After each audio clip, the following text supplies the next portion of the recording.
ότι η παραχώρηση θα γίνει με βάση τις διατάξεις του άρθρου 185 του Κώδικα Δημοσιογραφικών. Επιτρέπεται να γίνει σε ανώνυμες εταιρείες όπως είναι η μονομετοχική ανώνυμη εταιρεία του Δήμου του άρθρου 266 που είναι για την αξιοποίηση της ακίνητης περιουσίας. Η παραχώρηση να γίνει αόριστα, χωρίς αντάλλαγμα και η αξία της παραχώρησης θα διαπιστωθεί και από την Επιτροπή της παραγράφου 2 του άρθρου 185 για την περίπτωση τη συγκεκριμένη.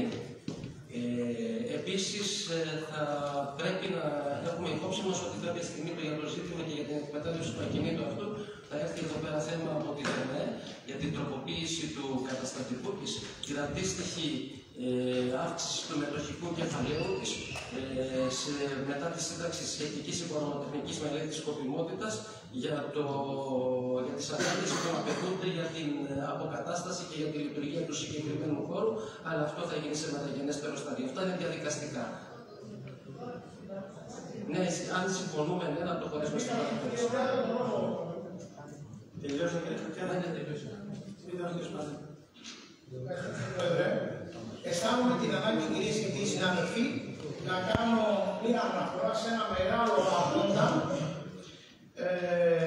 τον πρώην Υπουργό Αριστοτέλη Παυλίδη, με ενέργειες του οποίου έγινε το συγκεκριμένο μουσείο στη Μεσαναδρό και μάλιστα έχει επιτευχθεί και σφοδρές επιθέσεις λόγω του ότι, όπως γνωρίζουμε όλοι, το Μεσαναδρός είναι ένα μικρό χωριό, γιατί να γίνει εκεί και να μην κατευθυνθούν τα λεφτά σε κάποιον μεγαλύτερο χωριό ή κοινωνία.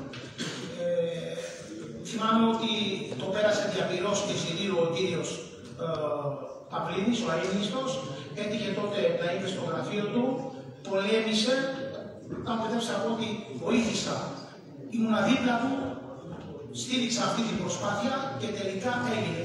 Και μάλιστα υπάρχει και μια τιμητική, κύριε Πρόεδρε, αν δεν κάνω λάθος, θυμάμαι τότε που έγιναν τα event, μια τιμητική βαρβάρικη πλάκα με τις ευχαριστίες των κατοίκων.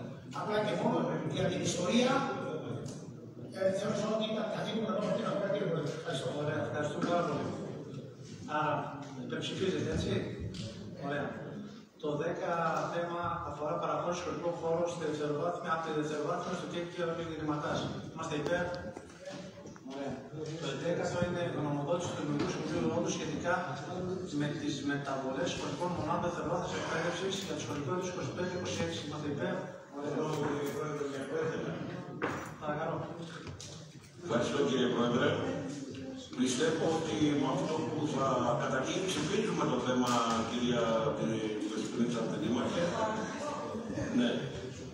Πιστεύω ότι και ο κύριος Βαρέλης και ο κύριος Σαρικάς και η κυρία Κεχαγιά θα συμφωνήσουν στο εξής.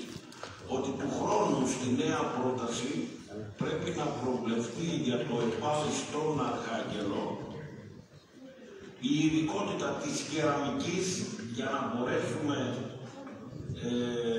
να κρατήσουμε αυτή την τέχνη. Αυτό το θέμα ψηφίζεται ειδικότητα των εμποροπλιάρχων.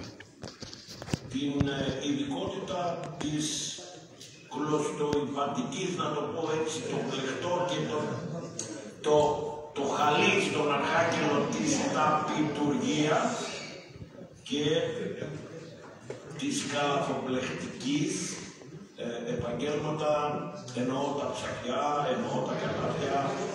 Αυτά τα τρία πανάρχια επαγγέλματα πρέπει να ξανάρθουν στη ζωή μας, γιατί ο Πετρώνας και ο Αρχάγγελος γενικά και η ταπιτουργία στον Αρχάγγελο και όλο αυτό της καλαθοπλεκτικής που σας είπα είναι στοιχείο των αρχαγγελιτών, είναι στοιχείο που πρέπει να μας πείσει ότι πρέπει να επανέλθουμε να το μάθουν τα παιδιά μας.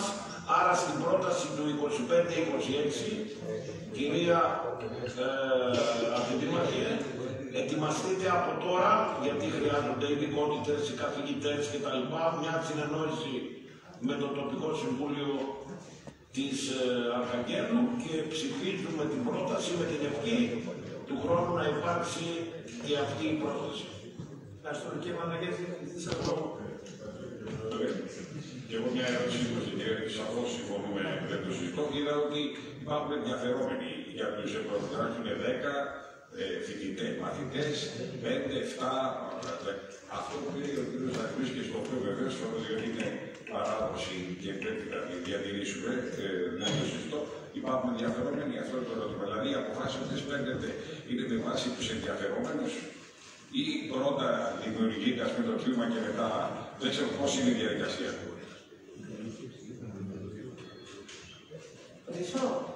Ναι, υπήρχε ένα ενδιαφέρον από τους μαθητές στο συγκεκριμένο θέμα. Γι' αυτό το λόγο ήρθαν και συνεννόηση με τους διευθυντές των σχολείων. Αλλά παρόλα αυτά μπορούμε να κάνουμε μια εισήγηση προς το Επάνη της Αρχαγγέλου να δει αν υπάρχει ενδιαφέρον από την πολιτική κοινωνία για κάποιες από αυτές τις ειδικότητες.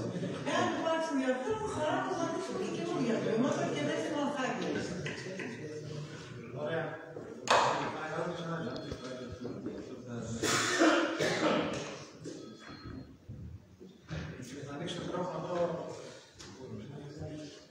Επειδή ήμουν σε αντιλήμματος παιδείας στο προηγούμενο διάστημα, υπάρχει τεράστια ζήτηση για τη σχολή επωνομιάσεων. Μάλιστα έχουν προβλήματα και έχει εγκριθεί να έρθει ολόκληρο όργανο, πολύ ακριβό όργανο, σε ειδικό χώρο στο ΕΠΑΛ και αναμέναν αυτή την απόφαση τα παιδιά για να μην φύγουν απειρώδη και ψάξουν κάπου αλλού. Επομένως, κάναμε αγώνα για να εγκριθεί και να παραμείνει και να ανοίξει η συγκεκριμένη σχολή. Επειδή ρωτήσατε εξομοιωτής πλήρου. Και προσπαθήσαμε να βρούμε ειδικό χώρο μέσα στο ΕΠΑΛ, τουλάχιστον στο Πρωτόκολλο για να αρχίσουμε στα παιδιά σχολή. Το 10ο θέμα.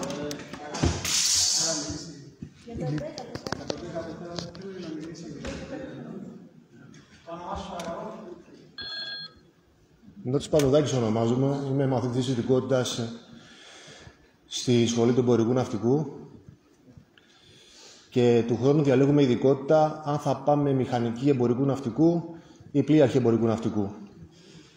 Η πλειονότητα από εμάς, δηλαδή οι 11 από τους 13, ήταν αποφασισμένοι να πάνε στην ειδικότητα των πλοιάρχων. 2 ήταν για την ειδικότητα των μηχανικών. Οι ελλείψεις υπάρχουν και για τη μία ειδικότητα που υπήρχε ήδη, που είναι η ειδικότητα των μηχανικών, οι οποίοι έχουν μεγάλες ελλείψεις σε ναυτιλιακό εργαστήριο, γιατί αν φανταστείτε το μηχανοστάσιο ενός αυτοκινήτου είναι το καπό, το μηχανοστάσιο ενός πλοίου είναι οικοδομικό τετράγωνο ολόκληρο. Οπότε πώς θα εκπαιδευτούν αυτοί οι άνθρωποι να πάνε έξω να αναλάβουν καθήκοντα, έστω και σαν δόκιμοι, χωρίς ένα ανάλογης έκτασης εργαστήριο. Και από εκεί και πέρα είναι και το θέμα της ειδικότητας των πλοιάρχων, που πρέπει να εξιδρυθεί πρώτα η ειδικότητα στην 3η τάξη και όταν υπάρχει ειδικότητα μετά υπάρχει και η υποψία ότι θα υπάρχει μια τρομερή προσέλευση κόσμου, η οποία θα πρέπει να προβλεφθεί από τώρα και πώς θα καλυπτεί και κτηριακά, και μετά μπορούμε να μιλήσουμε για εξομοιωτές πλοιάρχων και μηχανικών. Αυτή τη στιγμή δεν υπάρχουν εξομοιωτές και πρέπει να αγοραστούν. Όταν θα αγοραστούν οι εξομοιωτές, μετά θα πρέπει να υπάρξει και ένα ανάλογο εργαστήριο, έτσι ώστε τα παιδιά να μπορούν να συνεχίσουν και να βγουν στην αγορά εργασίας, να δουλέψουν δηλαδή για την ελληνική σημαία. Το πιο σημαντικό από όλα είναι ότι το δόγμα της εκπαίδευσης αυτή τη στιγμή και στην Ελλάδα και παγκοσμίως είναι ότι πρέπει να βγαίνεις στη δουλειά από το σχολείο. Όχι να πρέπει να πας στο πανεπιστήμιο, στο διδακτορικό, στο 10ο μεταδιδακτορικό για να βγεις έξω να δουλέψεις. Οπότε από το σχολείο πρέπει να βγαίνουν στη δουλειά. Όσοι θέλουν να συνεχίσουν ακαδημαϊκά, είναι ένα θέμα που αφορά πιο πολύ την έρευνα, όχι για να μπορούν να βγουν στη δουλειά. Και μετά, όταν θα είναι πλέον πολύ έμπειροι ναυτικοί, να συνεχίσουν και στο διδακτορικό τους πιο πολύ ερευνητικά ακόμα. Οπότε, θερμή παράκληση από εμάς, όλους τους μαθητές της Σχολής του Εμπορικού Ναυτικού, να μπορέσετε να κοιτάξετε προσεκτικά όλα αυτά τα ζητήματα, γιατί ακόμα και όταν δεν υπήρχε καμία γνώση ότι υπάρχει αυτή η σχολή, υπήρξαν πάρα πολλές εγγραφές. Και επίσης σας ευχαριστούμε πάρα πολύ αν ψηφίσετε θετικά στην εισηγήση. Ευχαριστώ πάρα πολύ. Εξ όσων κατάλαβα, αυτό είναι μια σαν μήκος, βλέπετε ότι είμαστε έτοιμοι να το κάνουμε και το κάνουμε και με σύσσωμο το Δημοτικό Συμβούλιο, το ψηφίσουμε φυσικά και ό,τι χρειάζεται. Υπάρχει κάποιο θέμα στην εισήγηση που θα μπορούσαμε να διαφωνήσουμε?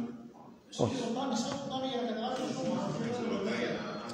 Φυσικά και συμφωνούμε και επαυξάνουμε στο ότι πλέον μετά τον πρώτο-δεύτερο χρόνο λειτουργίας της σχολής θα πρέπει να θίξουμε και πιο σοβαρά ζητήματα όπως κτίριο, οικόπεδο, μηχανήματα κλπ. Ευχαριστώ.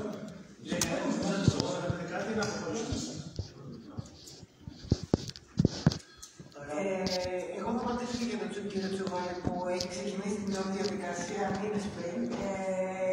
Προχωράμε τη διαδικασία για ένα λόγο το οποίο θα πάρει στο ΕΠΑΝ για να φιλοξενήσει ακριβώς αυτό το τμήμα για αρχή. Έχουμε έρθει συνεννόηση με τον Διευθυντή Παιδείας και τον Πρόεδρο της Δευτεροβάθμιας για κάποιον εξοπλισμό που θα χρειαστεί να αγοραστεί από εμάς για να οργανωθεί αυτό το τμήμα και τα επόμενα θα δούμε στην πορεία που αναβαίνουμε. Άρα θα ψηφίζουμε, έτσι. Το 12ο θέμα αφορά απαιτώμενη βιοκτονία και σύνταση του Δήμου μας για το 2025. Είμαστε υπέρ.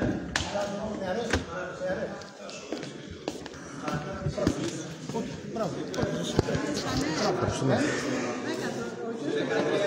Αφήνει προγράμματος καταπολέμησης δάφου για το έτος 25.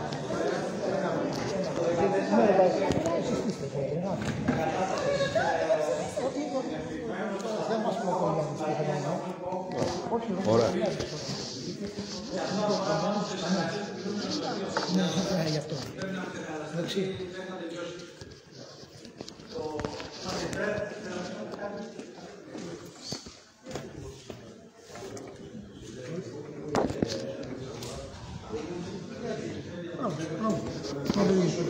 Πώς είναι μεταδοσιακές, Σπανουδάκης. Ο Μιχάλης Σπανουδάκη. Σωρολής εσύ. Φίλος. Πού είσαι? Εγώ είμαι από εδώ, από το κέντρο της Ρόδου. Ποια άλλος Σπανουδάκης εσύ? Το Εμμανουήλ. Τι δουλειά έκανε μόνος σου? Μαγαζιά, σοκούρνες, χρυσοφορία, οικοδομές, διάφορα. Η σχολή που είναι αυτή η σχολή του εμπορικού ναυτικού? Βλέπετε, ακόμα και η απορία η δική σας είναι ίδια με την απορία. Εγώ ήξερα που είναι στην Κάλυμνο.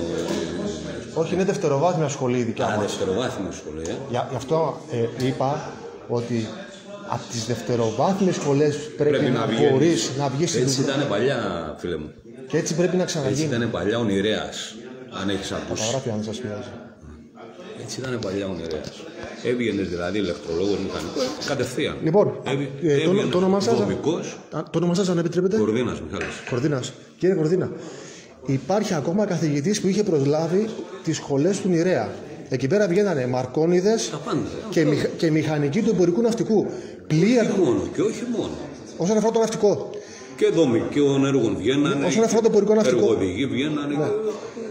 Πλοίαρχοι εμπορικού ναυτικού από τη Ρόδο μας δεν έχουν ξαναβγεί ποτέ και θα βγουν του χρόνου. Και αυτό συμπληρώνει το κενό που υπήρχε. Πώς είναι δυνατόν η Ρόδος που γέννησε το πρώτο ναυτικό δίκαιο, που γέννησε τον ύπαρχο, που έφτιαξε τον μηχανισμό των αντικειθήρων, που έφτιαξε τον πρώτο στρολάβο, που έφτιαξε τον πρώτο έξαντα και έδωσε τα φώτα της πλοήγησης σε όλο τον πλανήτη. Από εδώ, από τη Ρόδο. Ό,τι χρειαστείς, εμείς είμαστε η διάθεση. Το ναυτικό δίκαιο είναι ροδίκαιο. Το πρώτο ναυτικό δίκαιο. Πρώτο ναυτικό δίκαιο. Και έτσι αποκαταστάται και το ότι από τη Ρόδο πλέον θα βγαίνουν και πλοία. Πρώτη φορά. Πρώτη φορά. Συγχαρητήρια. Ευχαριστούμε.